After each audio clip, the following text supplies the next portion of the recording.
Wabarakatuh. Selamat sore, saya Siswanto, ada Saya Mas Yoga, Bapak Yono, dan Ibu Bu Enggar. Bu Enggar, apa sih yang telah terjadi sebenarnya tadi kejadiannya? Singkat cerita itu ada kolektor datang ke rumah ingin menagih tunggakan selama 2 bulan. Tapi itu yang menemui itu ibu saya. Nah, hari itu juga ibu saya berniatan bertekad baik untuk melunasi keterlambatan tersebut. Tetapi ibu saya Ya, ingin nyantai aja. membayar Jangan lagi ngomongnya. ingin membayar keterlambatan tersebut di kantor, tetapi suruh dibawa motor saya sendiri, motor Scoopy, tidak boleh memakai motor yang lain. Akhirnya ibu saya nurut-nurut aja, datang ke work baik-baik, terus minta pembayaran, tetapi ternyata ditolak. Terus ditolak itu motor ditahan, lalu dikasih surat penarikan serta disuruh tanda tangan. Karena ibu saya nggak tahu apa-apa, dia hanya menyetujui saja bertanda tangan di kertas tersebut. Ya, Otomatis saya kaget, ditelepon, paginya telepon pagi, katanya motor saya sudah ditarik oleh pihak Wong. Sedangkan saya tidak tahu menaung, tidak tahu apa-apa, tidak ada surat SP1, SP2, begitu saja main tarik seperti itu. Oke. Ketika ke rumah, orang yang ke rumah menunjukin surat-surat nggak? Surat tugas, apa nunjukin nggak? Tidak. Berarti tadi sesuai dengan cerita jenengan ya. Terus akhirnya prosesnya selesainya sampai mana? Ya, sejauh ini berarti kita Sampai pelaporan polisi nggak? Belum ya, belum. Tapi ada keterlibatan dari Polres Pemalang ya. ya Oke. Baik. Terus sekarang sudah selesai? Sudah. Perdamaian ya. Ya, Oke.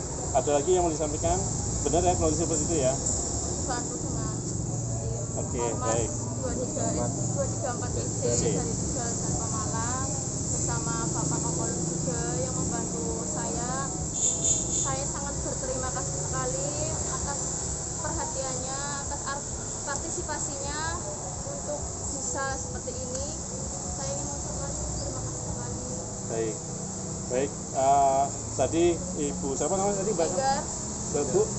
Bu Enggar telah cerita tentang kronologis kejadian pengambilan unit motor oleh pihak nggak tahu nih siapa, apakah pihak itu benar debt collector, apa memang pihak itu dari lembaga leasing yang diperintahkan. Tapi menurut cerita Ibu Enggar ini tidak ada surat apapun yang ditunjukkan oleh si petugas ini. Nah, saya bersama Mas Yoga dari 234 SC dan Bapak ini, ya, Bapak Yono. Nah, dengan kejadian ini saya pribadi dan mungkin masyarakat yang lain kaget kadang-kadang. Kita nggak tahu seperti apa sih kalau kita menghadapi oknum-oknum debt collector ketika kejadian di rumah, kejadian di lapangan. Apa yang harus dilakukan sebenarnya? Hal yang harus dilakukan pertama, pertahankan kendaraan itu. Jangan sampai kendaraan itu berpindah ke pihak lain. Tidak ada alasan apapun pihak lain mengambil kendaraan unit yang statusnya leasing.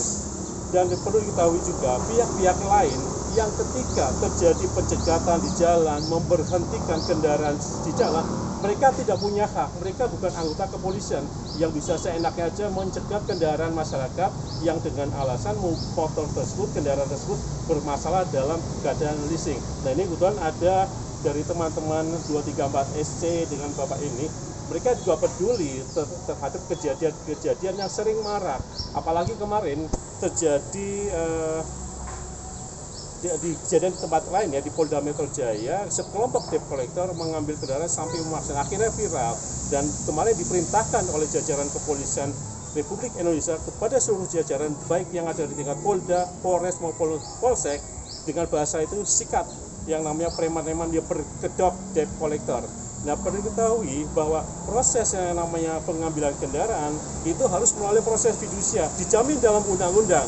Tidak boleh pihak leasing atau pihak lembaga pembiayaan mengambil kendaraan di debitur.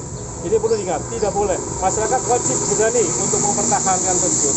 Prosesnya telah diatur dalam hukum, yaitu melalui pengadilan. Dan kalau seandainya modusnya biasanya sering terjadi bahwa debt collector dengan alasan mau dilaporkan ke polisi, katanya debt konsumen atau masyarakat debitur yang bermasalah dalam keadaan kendaraan macet atau nggak lancar ya, dengan diancam mau dilaporkan polisi. Nah, ini perlu diketahui, polisi dalam hal ini tidak berhak untuk ikut campur dalam urusan perdata atau lembaga fidusia.